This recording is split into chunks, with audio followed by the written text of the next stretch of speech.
Selamat datang di dalam perkuliahan daring dari mata kuliah Manajemen Investasi Teknologi Informasi. Jadi pada materi kali ini kita akan membahas tentang suatu alat analisis untuk mengukur kinerja dari suatu proyek, dari suatu kegiatan, dari suatu program yang dilakukan di dalam organisasi yang disebut dengan balance scorecard atau singkatannya adalah BSC.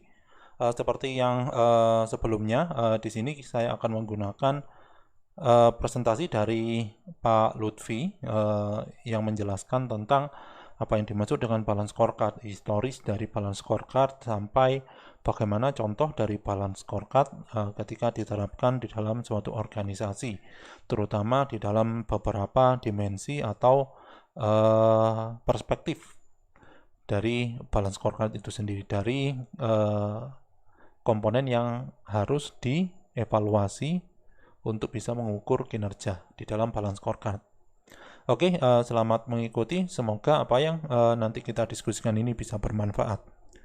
Untuk yang pertama kali di sini kita akan mencoba untuk melihat apa yang dimaksud dengan balance scorecard itu terlebih dahulu.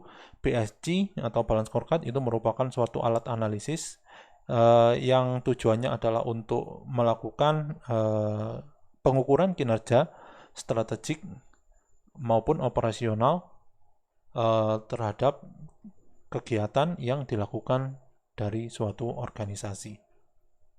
Pada beberapa pertemuan sebelumnya kita paham bahwa ketika suatu organisasi itu ingin melakukan investasi dengan dampak dari hasil investasi itu memiliki dampak tinggi atau dampak dari investasi itu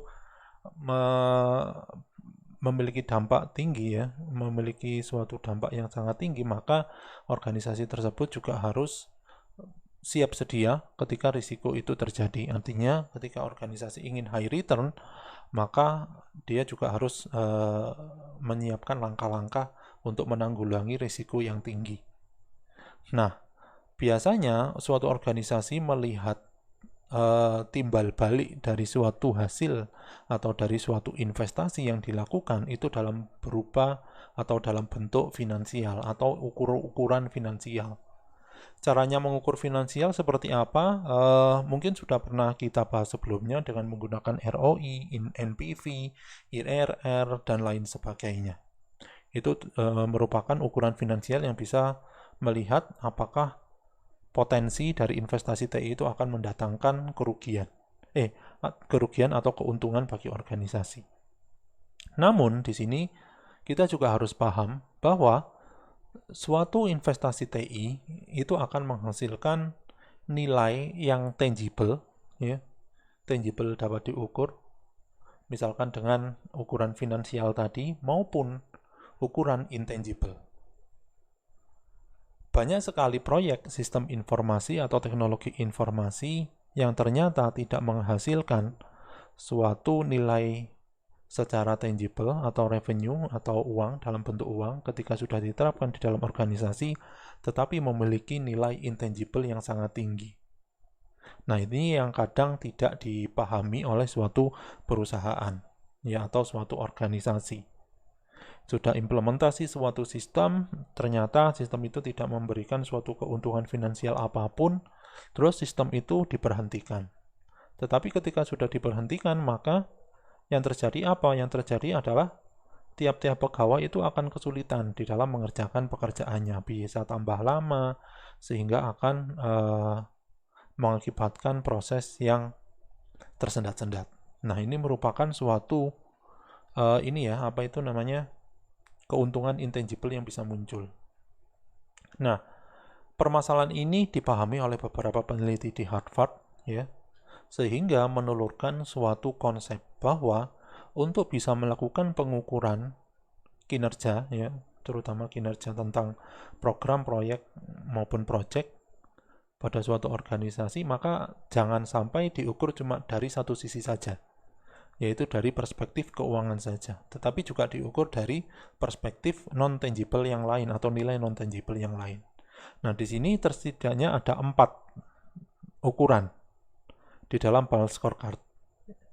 Yang pertama yaitu dari perspektif keuangan, yang kedua dari perspektif pelanggan, Yang ketiga dari perspektif proses usaha internal atau internal proses. Dan yang keempat adalah learning and growth, yaitu pembelajaran dan pertumbuhan. Jadi setidaknya ketika organisasi itu ingin mengevaluasi apakah proyeknya itu sudah sukses atau tidak, maka setidaknya harus dicek atau dievaluasi dalam 4 elemen ini atau 4 kriteria ini atau 4 variabel ini ya: keuangan, pelanggan atau customer, internal process, learning and growth. Nah, harapannya adalah kegiatan untuk melakukan evaluasi kinerja ini atau pengukuran kinerja itu dilakukan secara berkesinambungan, atau ketika sudah dilakukan berkesinambungan, maka harapannya adalah kegiatan yang dilakukan oleh organisasi itu akan mengalami peningkatan yang kontinu. Sehingga implikasinya apa? Implikasinya ya tentu saja perspektif keuangannya terangkat, pelanggannya terpuaskan, proses yang terjadi dalam organisasi itu dapat dilakukan secara lancar, dan setiap sumber daya manusia itu memiliki kesempatan untuk tumbuh di dalam organisasi. Nah, itu idealnya ya, itu idealnya. Bagaimana suatu pengukuran itu dilakukan. Pengukuran kinerja itu dilakukan berdasarkan konsep balance scorecard. Oke. Untuk selanjutnya, ini merupakan histori dari balance scorecard itu sendiri. Jadi pada tahun 1990 konsep balance scorecard ini mulai disusun atau digagas oleh Robert Kaplan dan David Norton dari Universitas Harvard. Namun di sini belum ada metodologi untuk menentukan bagaimana cara untuk mengukur, ya, dengan menggunakan 4 perspektif tadi. Sehingga perlu untuk dikaji ulang dan diperbaiki teori, terutama tentang metodologinya. Namun di sini pada 2 tahun berikutnya, yaitu tahun 1992, Robert Kaplan dan David Norton mulai menerapkan suatu konsep dasar dari balance scorecard.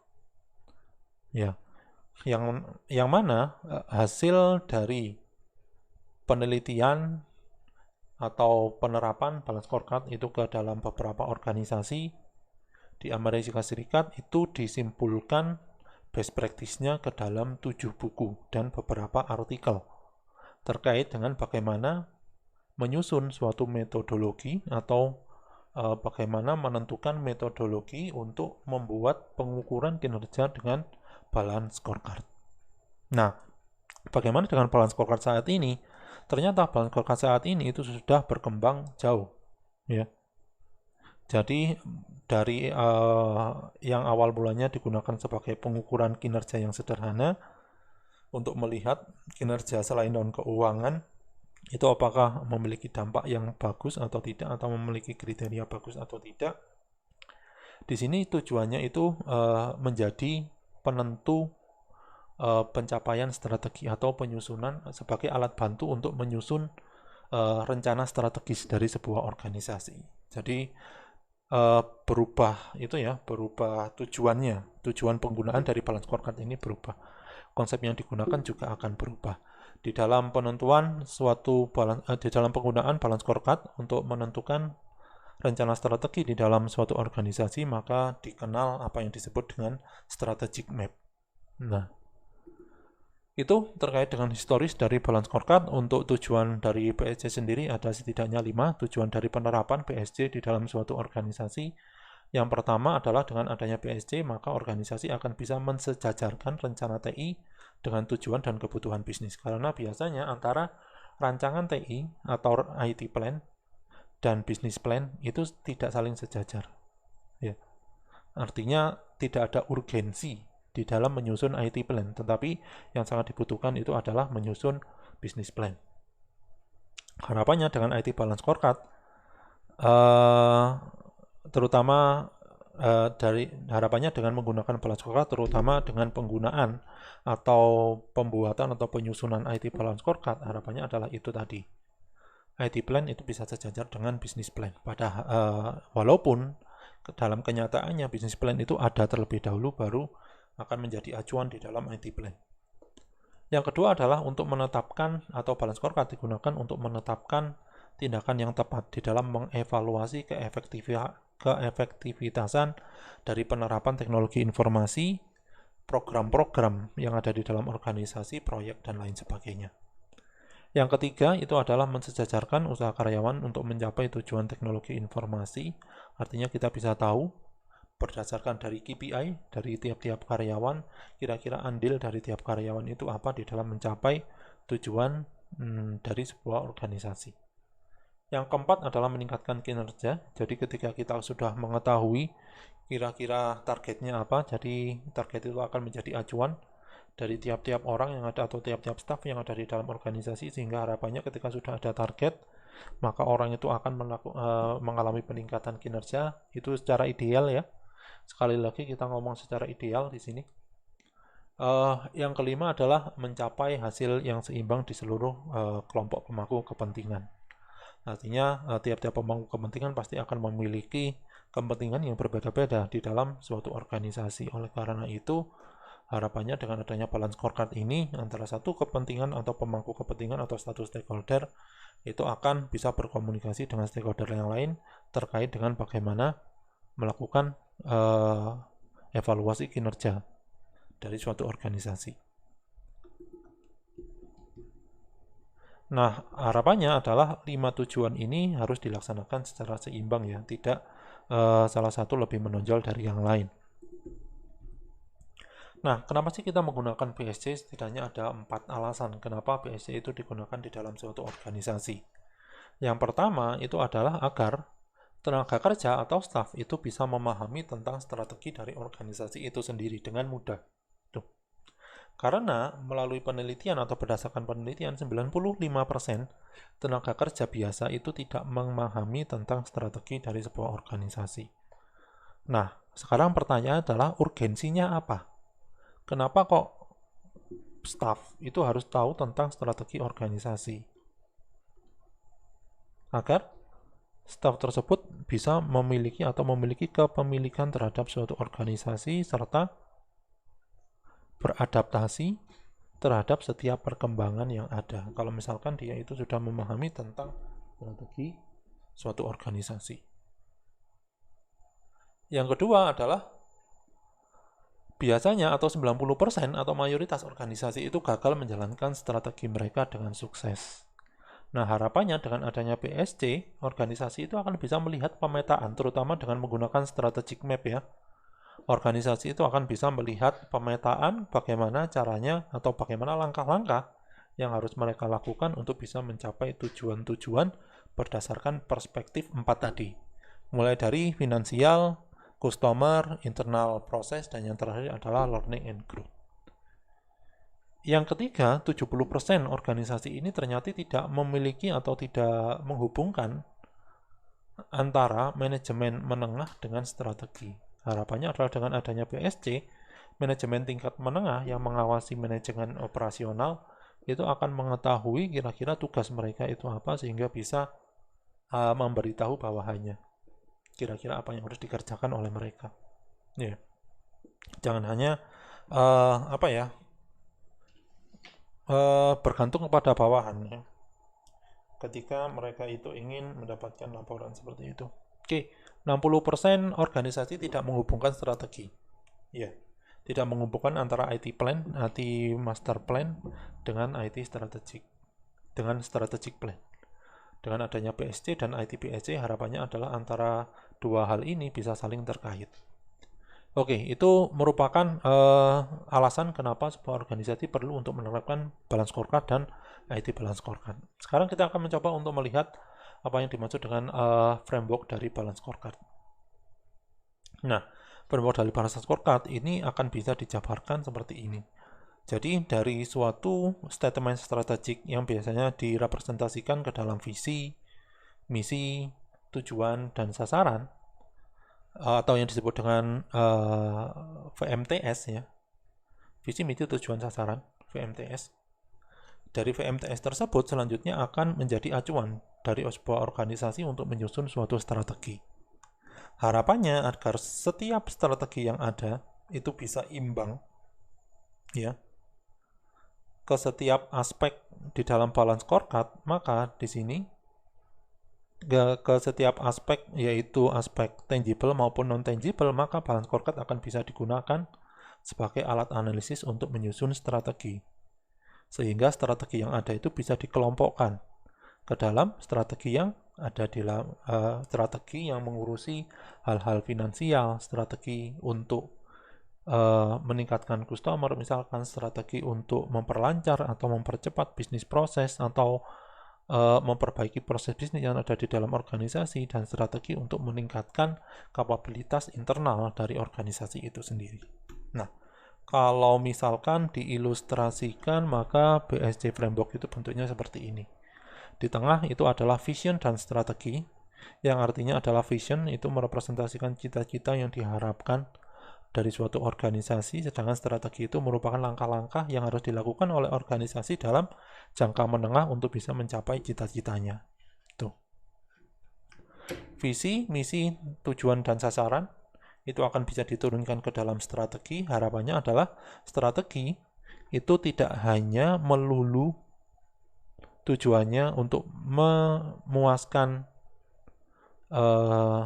kebutuhan finansial dari sebuah organisasi, tetapi juga melihat nilai non-tangible lainnya, yaitu customer, internal business, dan learning and growth. Nah, sekarang kita akan mencoba untuk memahami apa yang dimaksud dengan finansial, apa yang dimaksud dengan internal business, apa yang dimaksud learning and growth, apa yang dimaksud dengan customer. Yang dimaksud dengan finansial itu apa? Finansial itu merupakan langkah yang harus dilakukan oleh organisasi untuk bisa memberikan timbal balik terhadap investasi yang sudah dilakukan oleh stakeholder. Bukan stakeholder, maaf, tapi shareholder. Pemilik saham atau pemilik dari suatu perusahaan. Ya. Itu yang dimaksud dengan finansial. Internal business, yang dimaksud dengan internal business itu adalah apa? Yang dimaksud dengan internal business itu adalah langkah-langkah yang harus dilakukan oleh organisasi untuk bisa lebih mengefisiensikan dan mengefektifkan proses bisnis yang terjadi di dalam suatu organisasi, sehingga pelaksanaan proses bisnis itu akan bisa memuaskan customer maupun shareholder. Itu yang dimaksud dengan internal business.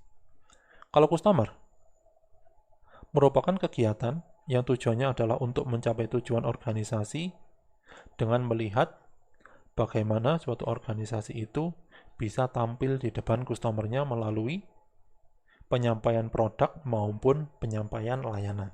Itu yang dimaksud dengan customer. Yang keempat adalah learning and growth. Learning and growth itu apa sih? Learning and growth itu artinya adalah langkah-langkah yang harus dilakukan oleh organisasi untuk menumbuhkan kapabilitas secara mandiri di dalam organisasi. Itu yang dimaksud dengan learning and growth. Jadi itu 4 perspektif di dalam BSC. Tiap-tiap perspektif ini harus didefinisikan objektifnya atau tujuannya, measurement atau ukurannya, targetnya, dan inisiatif atau pekerjaan yang harus dilakukan. Nah, itu ya. Jadi tiap-tiap komponen finansial, internal business, learning and growth, dan customer itu harus ditentukan setidaknya 4 hal ini. Objektif, measure, target, dan inisiatif. Oke, itu merupakan ilustrasi dari framework BSC. Selanjutnya di sini untuk bisa memahami apa yang harus dianalisis di dalam tiap-tiap aspek atau di dalam tiap aspek ya. Di sini untuk customer perspektif, di sini ada 4 contoh. Bisa dilihat dari kepuasan customer, bisa dilihat dari customer retention, atau apakah suatu organisasi itu bisa menahan customer agar tetap menggunakan barang milik mereka. Bisa dilihat dari market share, dan terakhir adalah bisa dilihat dari kekuatan dari brand mereka itu sendiri. Kalau di dalam learning and growth, dilihat dari kepuasan dari employee atau staffnya.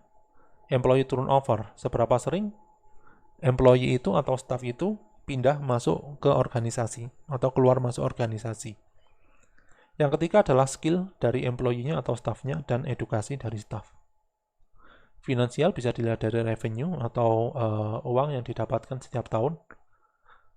Yang kedua adalah expense atau pengeluaran. Net income yaitu laba bersih, cash flow, dan yang terakhir value atau nilai asetnya. Internal proses itu bisa dibagi menjadi 5 juga. Ini merupakan contoh ya. Yang pertama bisa dilihat dari inventory, bagaimana suatu organisasi itu bisa mengelola inventory-nya, bagaimana organisasi bisa mengelola order, bagaimana bisa mengelola alokasi resource, dan bagaimana bisa melakukan kontrol kualitas. Nah, itu merupakan elemen-elemen yang bisa dilihat atau dijadikan sebagai acuan ketika sebuah organisasi ingin menyusun balance scorecard. Nah, oke. Jadi apabila organisasi secara keseluruhan memiliki suatu balance scorecard, setiap individu akan memiliki tanggung jawab yang akan ditentukan berdasarkan scorecard. Scorecard ini itu apa? Scorecard ini merupakan target dari setiap individu yang akan menjadi tolak ukur kinerja bagaimana suatu individu itu di dalam organisasi bisa mencapai sasaran sehingga dapat mewujudkan tujuan organisasi. Nah, itu harapan dari penerapan framework BSC tadi. Sekarang kita akan mencoba membahas pada setiap aspek atau setiap perspektif di dalam balance scorecard. Oke, yang pertama adalah finansial. Ya, yang dimaksud dengan finansial ini merupakan suatu pengukuran kinerja yang melihat dari tolak ukur keuangan. Seperti apa? Seperti laba bersih, ROI, NPV, IRR, dan lain sebagainya. Intinya dalam bentuk kuantitatif atau uang. Nah, tolak ukur keuangan ini akan memberikan suatu pembahasan yang umum atau suatu dasar pembahasan untuk bisa menganalisis aspek-aspek lainnya dengan lebih komprehensif. Harapannya adalah dengan menggunakan balance scorecard, terdapat suatu keseimbangan antara tiap-tiap kinerja yang ada di tiap-tiap aspek atau di dalam tiap-tiap aspek ya, mulai dari aspek keuangan, finansial, internal growth, customer maupun internal proses, learning and growth dan internal proses. Itu harapan dari penerapan BSC. Nah, bagaimana implementasinya atau bagaimana bentuk dari suatu strategic map yang sudah saya jelaskan, yang sudah saya sebut-sebut sebelumnya, ini merupakan contoh dari suatu strategic map. Jadi di sini productivity strategi atau suatu organisasi memiliki strategi untuk meningkatkan produktivitas yang mana productivity strategi ini merupakan atau bisa masuk ke dalam ranah internal proses pada suatu organisasi. Growth ini merepresentasikan learning and growth ya. Ini merepresentasikan learning and growth. Harapannya strategi yang masuk ke dalam kriteria atau aspek learning and growth itu akan dibagi menjadi dua. Yang pertama adalah meningkatkan atau meluaskan opportunities dari revenue atau membuat suatu diversifikasi terhadap model bisnis yang dimiliki oleh organisasi. Yang kedua adalah dengan meningkatkan nilai dari customer. Untuk productivity strategi, yaitu untuk meningkatkan untuk meningkatkan laba melalui pengurangan cost. Dan yang kedua adalah meningkatkan utilitas aset yang ada di dalam organisasi. Nah, harapannya dengan implementasi 4 strategi ini yang dikategorikan ke dalam 2 aspek akan bisa berimplikasi terhadap peningkatan finansial, yaitu long term shareholder value. Oke, itu merupakan contoh dari suatu strategic map berdasarkan aspek finansial, learning and growth, dan juga internal proses. Yang kedua, kita akan mencoba untuk membahas tentang aspek customer ya. Jadi di dalam perspektif pelanggan, balance scorecard, di sini perusahaan melakukan identifikasi terhadap segmen pasar yang akan dimasuki serta pelanggan atau potensi pelanggan yang akan membeli produk maupun layanan yang dimiliki oleh organisasi. Nah, di sini organisasi atau perusahaan akan bisa menggunakan beberapa tolak ukur kinerja. Contohnya adalah kepuasan pelanggan, retensi pelanggan, pangsa pasar, maupun kemampuan laba pelanggan, seperti yang sudah kita definisikan tadi. Nah, ini contohnya atau ilustrasi yang bisa merepresentasikan bagaimana customer itu bisa di retention, ya. Jadi ketika customer itu dipuaskan, maka customer tersebut akan memberikan profitabilitas yang tinggi bagi organisasi. Tetapi kemampuan customer untuk memberikan profitabilitas yang tinggi itu ternyata tidak cuma dipengaruhi oleh kepuasan customer, tetapi harapannya organisasi juga akan mendapatkan customer baru dan mempertahankan customer yang lama. Sehingga harapannya market share-nya itu akan meningkat. Nah, itu merupakan contoh dari penerapan customer. Yang kedua, yang ketiga adalah internal bisnis. Jadi yang dimaksud dengan perspektif internal bisnis atau proses bisnis internal adalah di sini manajer itu melakukan identifikasi terhadap proses-proses yang sangat penting bagi organisasi. Yang mana proses ini itu akan dapat mencapai tujuan pelanggan maupun shareholder. Nah, di sini atau di internal bisnis kita bisa menggunakan salah satu alat analisis yang disebut dengan value chain. Dengan menggunakan value chain, maka organisasi akan bisa mengidentifikasikan kira-kira mana aktivitas yang penting bagi organisasi, mana aktivitas yang kurang penting atau mendukung aktivitas utamanya. Tuh. Harapannya adalah dengan organisasi mengelola aktivitas utamanya dengan baik maupun mengelola aktivitas-aktivitas pendukungnya, maka organisasi akan bisa meningkatkan profitabilitas atau meningkatkan kepuasan atau layanan yang bisa diberikan ke masyarakat sehingga masyarakat akan puas dan tetap membeli produk maupun layanan yang dimiliki oleh organisasi. Itu internal bisnis. Ini merupakan pembagian dari internal bisnis ya. Ada 3 subproses. Yang pertama adalah inovasi atau proses-proses yang dilakukan oleh organisasi untuk meningkatkan kualitas produk maupun layanan. Yang kedua adalah operational proses, yaitu kegiatan untuk menjalankan aktivitas-aktivitas sehari-hari di dalam sebuah organisasi. Dan yang ketiga adalah post-sale service process, yaitu langkah-langkah yang bisa dilakukan oleh organisasi agar user atau pengguna dari produk maupun layanan itu dapat tetap terpuaskan dan membeli di organisasi tersebut. Itu tentang internal bisnis. Yang terakhir yaitu learning and growth. Di sini learning and growth merepresentasikan atau perspektif pembelajaran dan pertumbuhan, mengembangkan tujuan dan ukuran untuk bisa mendorong tiap-tiap staf atau tiap-tiap individu di dalam organisasi untuk bisa belajar dan tumbuh di dalam perusahaan. Nah, itu merupakan tujuan utama di dalam learning and growth. Nah, tujuan yang ditetapkan dalam perspektif finansial, pelanggan, proses bisnis itu akan mengidentifikasikan apa yang harus dikuasai oleh perusahaan, sehingga bisa menghasilkan suatu kinerja yang bagus. Nah, balance scorecard ini menekankan pentingnya bagaimana menanamkan investasi di masa kedepannya atau di masa datang. Bukan melalui investasi dalam bentuk uang saja atau dalam bentuk proyek, yang mana investasi itu masuk ke dalam kriteria investasi tradisional. Tetapi bagaimana suatu organisasi itu mengembangkan stafnya sehingga staf itu ikut mengembangkan organisasi. Tuh. Nah, perusahaan di sini juga harus melakukan investasi terhadap infrastruktur, teknologi informasi, para pekerjanya, prosedur, sehingga organisasi itu akan bisa tumbuh dalam jangka panjang. Ya. Itu yang terkait dengan learning and growth. Nah, ini merupakan core measurement dan enabler-nya di dalam learning and growth. Enabler-nya adalah kompetensi staff, infrastruktur teknologi, dan budaya dari sebuah organisasi ya.